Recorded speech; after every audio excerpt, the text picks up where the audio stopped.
Hey guys, what's up and welcome back to the second episode of Dark Souls. So in the first episode we have escaped the Undead Asylum and we have now arrived at Firelink Shrine. So this episode is going to be mostly dedicated to exploring what's around the Firelink Shrine, talking to a few NPCs around here, and most importantly getting a few very important items. So let's start off by chatting to this cheery fellow right here. Well, what do we have here? You must be a new arrival. Let me guess, fate of the undead, right? Well, you're not the first, but there's no salvation here. You'd have done better to rot in the Undead Asylum. But too late now. Well, since you're here, let me help you out. There are actually two bells of awakening. One's up above in the Undead Church. The other is far, far below, in the ruins at the base of Blight Town. Ring them both, and something happens. Brilliant, right? Not much to go on, but I have a feeling that won't stop you. So, off you go. It is why you came, isn't it? To this accursed land of the undead?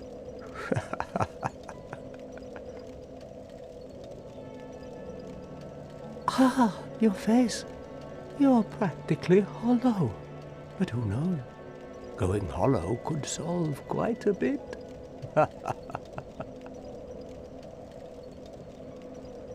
What? Restoring your humanity? Well, there are a few ways to go about it. Collect it bit by bit from corpses. Or you can butter up a cleric and get yourself summoned. And the quickest way, although I'd never do it, is to kill a healthy undead and pillage its humanity.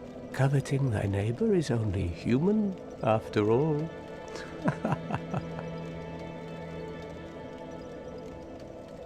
What are you looking at? Don't try anything clever. You might regret it. Alright, getting a bit touchy as I'm trying to exhaust his chat options. What? You want to hear more? Oh, that's all we need. Another inquisitive soul. Well, listen carefully then. One of the bells is up above in the Undead Church, but the lift is broken. You'll have to climb the stairs up the ruins and access the Undead Burg through the waterway. The other bell is back down below the Undead Burg, within the plague-infested Blight Town. But I'd die again before I step foot in that cesspool. So this guy here is just giving us a few pointers and tips of where we need to go. It says we need to ring the two bells of awakening. One of the first ones is just way up that way, which leads towards the Undead Church. And the other one, as he said, is in Blight Town, which is an awesome place once we get there. Bloody hell, what is it now? You ask too many questions. I think that's it for his options. What now? I'm not up for chatting. Leave me alone. Yeah, right, that's him done. So as I say, cheery fellow, isn't he? Let's see, if we come down here, we will see a firekeeper. Now, this is one of the keepers of the bonfires above, which allows us to, when we rest it, it's already kindled, so that's why we have 10 Estus flasks. But unfortunately, she does not have a tongue, so she can't speak. But she can do something very, very important, which is reinforce our Estus flask. And that is going to be one of the things we're going to be trying to do in this episode. So let's have a look up here, grab this. This is humanity, if I remember correctly. 3 humanity. Awesome. Should keep us going for a little bit. We're not done with the NPCs yet. There is still one chap left, and he's just here. So this is one of the main guys for the cleric class. Hello there. I believe we are not acquainted. I am Petrus of Thurland. Have you business with us? If not, I prefer to keep a distance, if possible. Hello there. I realize that I have requested that we retain our distance, but I also want you to know that it is not meant in ill will. Here, take this, as a token of peace. No, go ahead. It's for you. Copper coin. Thank you for that. Oh my, you again. Oh, I know. How about this? I have to await my companions here anyway. So what if I were to teach you some miracles? Would that please you? Very well. Then first, a covenant with the gods. Right then, now this is quite important, this bit. This is the Way of the White Covenant. Now, covenants throughout Dark Souls, you gain certain benefits, etc. when you join them. The Way of the White, I believe its benefit, if I can remember correctly, is it makes it easier for you to summon other souls and other phantoms throughout the world to help you on your travels. And I believe it puts you at the bottom of the invasions, so if you join this covenant, you're unlikely to get attacked as much. Which you might like, you might not, but say if it's your first time playing it, I would recommend joining this one, just so you don't get ambushed too often than you would normally. Now let me share my miracles. Only their ultimate effectiveness will be determined by your efforts and your faith. Okay, here we go. So the Way of the White is one of the only covenants in the game which if you leave, you don't actually get any punishment for. To say if you join a covenant, normally you get a betrayal or a punishment for leaving it as such. Gesture learned. I say this chap here, I say you can buy spells and that from him. I say particularly these are the cleric ones. So the miracles here, so great heal, etc. But I say we're not a cleric and we don't have enough faith to get these, so we're not going to be needing this guy that much. My companions are Milady and her young knights. She is young, but burdened by an undead mission. We are her defenses, to keep her from harm. An undead mission? Regrettably, I cannot share that with you. But you are my pupil. Perhaps if you show your faith.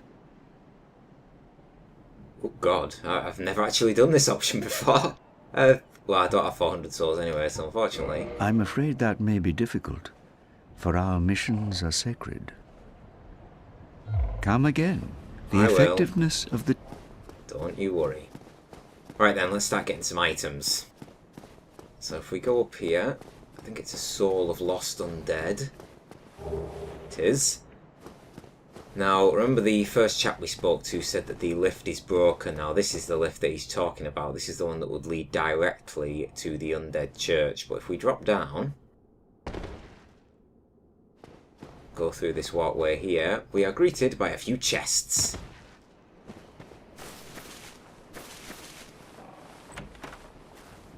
Number one, we get the Morning Star and the Talisman. So that's for the clerics, the talisman there. And a cracked red-eye orb. So that allows us to invade other players' worlds and attempt to gain their humanity and souls. And 6 homeward bones. That will teleport you back to your last rested bonfire. And the Lord's Talisman. Okay, now we're going to need to leg it back to the bonfire in a second here, because I do need to get all the items in this graveyard, but as soon as I roll down here, these skeletons start manifesting and they do a shit ton of damage, so I need to leg it. And believe me, they will keep chasing you. Here we go, it's right on my ass. Can hear him behind me, and these will close to one-shot me at this moment. That's quite a high level area in the game. The first time I played Dark Souls, I tried to go through that graveyard, and put it this way, I was stuck there for a good long time. Okay, so we've got rid of that guy chasing us. You'll notice there's a chest that's already open. I believe if you lose some important items like keys, etc. that you need to actually progress, they respawn in that chest there. So that's a handy thing to keep an eye on. Should be another soul here. You can hear the crawl which brought us to Firelink Shrine. It's just right there. Let's say he will enable us to go back to the Undead Asylum later on in the game. But now it's time to concentrate, because I really do not want to get killed here. See, here come the skeletons. God, they're right behind me.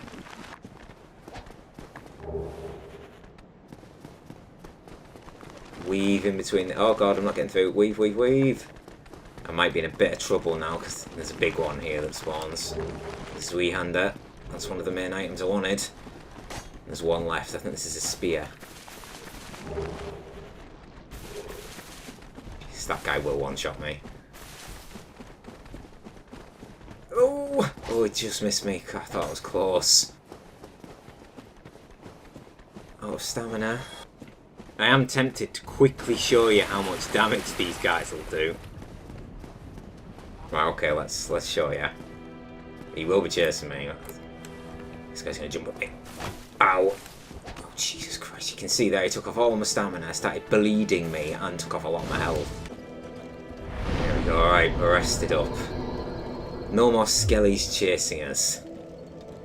So we can have a look at a couple of the items we just picked up then. So we've got the Morning Star, which is improved physical damage, and you can see it's got a very nice effect on it there as well. But we're not going to be rolling with that at the moment. There's the Winged Spear, which scales very nicely with Dexterity. But again, not another stat we're looking to directly go into. You can see there, I'd say that's all there. That's another player in the game. He's gone now, but I say you'll see them there and about throughout your travels, just to let you know there are other players walking around. So what we want to do is we want to keep descending down these stairs. We should be met by a little elevator shortly. I do love the music that plays in the background in this game. It does really work to get you quite immersed. Here we go. Step onto it now. Gonna take us down.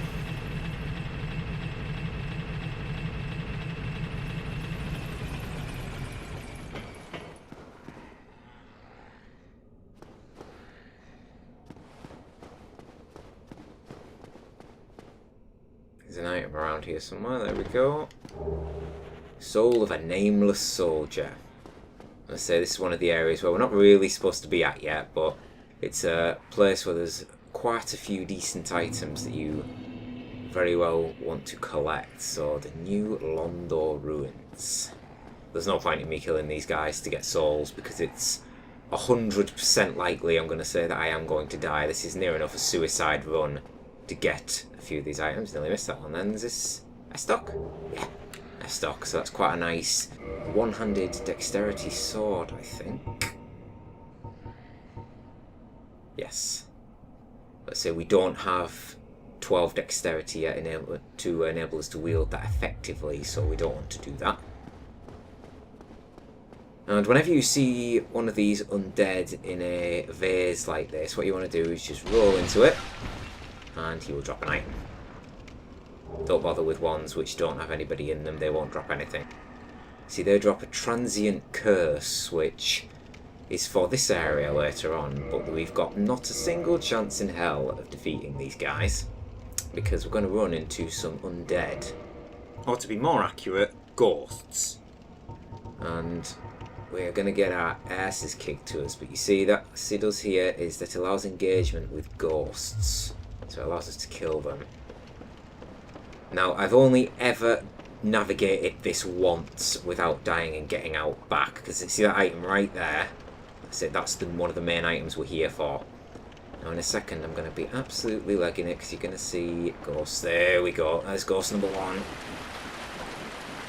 Swinging at me already, bitch. Now two come right up next to me here. So we get this Firekeeper soul. Turn around, and if we're lucky we need to navigate through them. Oh no! Oh god! Jesus. Nearly had me. I might actually get out of this. I think I have as well. You can see it was very, very fortunate then. Say, sheet hit me once, took off half my health and nearly knocked me off. So that would have definitely led to my death, but it does save me a few minutes actually, so that does come in handy that I've lived through that, because we did need to make a second trip down here. Now remember, one of the starting gifts that I chose was indeed the Master Key. Now that will open some doors which are elsewhere completely... It's not the right way, is it? It's the next one. Or is it this one? No, it's this one. So we would not be able to go this way at all without the Master Key. Here we go. Valley of the Drakes. Carefully go over this here. Getting flame drops at the worst possible time. Now then, that is the back entrance to Blight Town. It skips most of it. Because a lot of people aren't particularly fond of Blight Town. So it's not as harsh as most people make it, but it is very tough. There's some enemies in there which are some of the worst enemies in the game, and we will come across them shortly, don't you worry. Now then, look what's right in front of us. Now you'd be thinking, right, that this guy ain't fully dead. But I just like to... I don't know what wakes him up. I know you can get this item without waking him. Soul of a Proud Knight. You can see actually way in the distance there's a bridge there, and there's another living dragon on there. Now then, I have never successfully lived off this guy. I believe you can, but I do not for the life of me know how, because he's got so much fucking damage. There we go. And I'm dead. But we got both of the items, which is what we're there for. And that's all we care about, which is those items. As you can see now, my soul limit is now depleted to 0, and I would have left the bloodstain where I just died, but we are not going back there for it, do not worry. It's only a few hundred souls, we can lose them. Now what we want to do is equip the item that I went down there for, and that is the Dragon Crest Shield. And why have I gone for it? That is exactly why.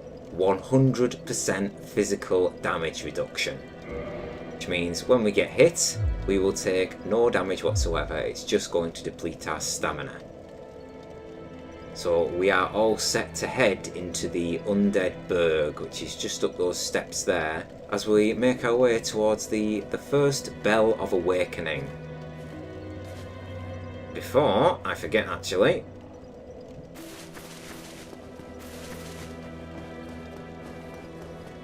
I do need, as I mentioned earlier with this Firekeeper lady here, I can now reinforce the Estus Flask, which is what you need those Firekeeper souls for. There we go, Estus Flask reinforced, and you'll notice in the bottom left, Estus Flask +1.